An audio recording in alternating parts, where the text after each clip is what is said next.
Come, championship bound, baby! Woo! Big love, baby! Woo! Here, man. It got a little crazy out there, but we made it through. We're gonna keep stacking the day, so see you in the championship. Bow! Let's go! June 17th wasn't just another game, it was payback time. Recall May 30th, when Jacy Sheldon and the Connecticut Sun left Sophie Cunningham and Sydney Cousin hurt on the floor when the dirty plays went unpunished. Then, the Indiana Fever remembered everything, and when Sheldon poked Caitlin Clark in the eye during this rematch, something snapped. If you agree with the Fever, then what happened next will show you why you should never mess with Clark's teammates. Spicy and CC, let's go, Sophie. It was chippy the last time these two teams faced off too. Sophie Cunningham suffered her ankle injury in that game, but in addition to that, she actually had part of her front tooth knocked out. She made contact with Jacy Sheldon as Caitlin Clark knocks down the triple. But what people don't talk about enough is how hard you have to work to be able to be that good. All the hours that she's spent perfecting her craft. Retreating, firing, and hitting! So she can do that! On Indiana arguing the call. I mean, step back, you're late. She almost looks you in the eye. Image from May 30th, everything went horribly wrong for the Indiana Fever against the Connecticut Sun. The game began normally enough, with two WNBA teams vying for position, but the Sun's level of physicality went beyond what was considered competitive to dangerous, and you could sense the tension rising from the first tip. Can we talk about the physicality for a second? Two players on the Indiana Fever got injured last night by the same player on the Connecticut Sun, and that was Jacy Sheldon. And I tweeted about it. She was playing so reckless. I'm fine with players playing aggressive, but there is a thin line between playing aggressive and playing reckless. When you dive for a ball, you don't land on somebody's leg. She landed on top of Sydney Colson's leg, and her leg got stuck and literally twisted around. Both injuries, both Sydney Colson and Sophie Cunningham, were contact injuries. Sydney Colson was injured in another dubious play that left everyone wondering what was going on outside. The worst part was that Jacy Sheldon was right in the middle of both incidents, playing with an aggressive style that makes your blood boil. Sophie Cunningham went down first with what appeared to be a deliberate hit. The contact was too hard for what should have been routine basketball. They weren't non-contact. They weren't ACLs, they weren't Achilles, they were contact injuries caused by the same player. And this kind of physicality that the WNBA they brag about. They say it's always been a physical league. That's just the heart of the it's not good basketball. And we've seen so many injuries. Paige Becker's out with a concussion. Rakia Jackson was out with a concussion. All of these injuries are contact plays. We've seen Caitlin Clark last year get chucked to the ground. We saw Angel Reese get clothesline chucked to the ground. The players continue to do it because the refs are allowing them. Why wouldn't you keep doing it if you're a physical player? This is where college history enters the picture. Sheldon and Clark had been at odds since their college days when they played Iowa versus Ohio State. Every time they squared off on the court, Sheldon made it her goal to get under Clark's skin by following him about and bumping into her on screens. Talk trash when there are dead balls. This was now more than just basketball. It was a personal matter. Her mortal enemy took out a player. Jacy Sheldon. Caitlin Clark's mortal enemy. Jacy Sheldon. Mayday's officials appeared to overlook everything, as if they were witnessing a totally separate game from the others. The Fever fought hard but lost that game 85-83, but more significantly, they lost two key players to injuries that could have been avoided if the officials had properly controlled the game. Sydney Colson and Sophie Cunningham were hurt, and their absence would be felt in the games that followed. Hard fouls went uncalled, dangerous plays were ignored, and Clark had to watch her teammates get hurt while Sheldon left without even a warning from the officials. This is a reckless play. This is reckless. It is dangerous. And this angle makes it look even worse. It is dangerous. Like, Sid Colson is between her and the ball.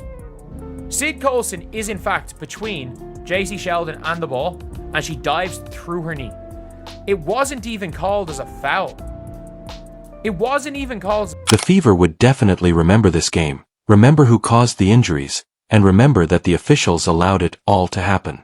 You could see it in Clark's eyes after that loss, the way she looked at Sheldon during the handshake line, and the way she responded to questions during the post-game interview. June 17th couldn't arrive soon enough. Clark has recovered from her quad injury and is prepared to play the Connecticut Sun again after a convincing victory over the then unbeaten New York Liberty.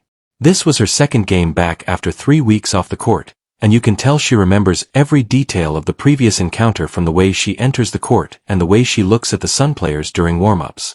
This isn't just another game for her. She just texts me. She never texts me during the game. All right. Here is Clark splashing home a three from way downtown. Kelly escorting her back to the bench. Jacy Sheldon is there with her hand in her face. Sheldon is protecting Clark as if her life depended on it, getting too close for comfort, and shadowing Clark on every possession while bumping her on screens and doing all the other little things that make basketball ugly. This is the same aggressive style that injured Sophie Cunningham and Sydney Cousin back in May, and everyone in the arena can sense what's about to happen. And Caitlin Clark are talking to the official. They're both going at it saying, hey, oh, there's a little extra right there. Uh-oh. Then Marina steps in to protect JC. When the third quarter begins, Clark is bringing the ball up court when Sheldon approaches to defend. She tries what appears to be a steal attempt, but her finger goes right into Clark's eye. The contact is instantaneous and clear, and you can see Clark's head snap back from the impact. Third quarter we go. They're trailing by 10. Keep an eye on her and Jacy Sheldon. Clark trying to back her down. Sheldon, that was Clark, hitting her in the face. Clark is upset about that. Then everybody's upset about that. Marina Mabrey comes in. Clark grabs her face right away, and when she realizes what occurred, you can see the rage and anguish blending together. She's squinting to try to see clearly, but you can tell she's thinking about more than just the physical discomfort. This wasn't a coincidence. After being poked in the eye, the player who hurt her teammates is now pursuing her using the same dishonest tactics that went unpunished. Before Clark does what any competitor would do, she pushes back, literally pushing Sheldon away from her. This is a normal reaction when someone pokes their finger into your eye socket. The crowd erupts because everyone witnessed what actually happened, but the referees are about to make things worse. I mean, is that displacement? I think it is. Oh, and Marina Mabrey is going to get ejected. If the officials saw that, Marina Mabrey is going to get ejected. Well, they're going to go and look at it. Look at Mabrey. She's got a scar on one side, a scratch on one side of her face, a scratch on the other side. It's not from the game today. I asked her about it. She's always in the mix. There's a lot of contact here.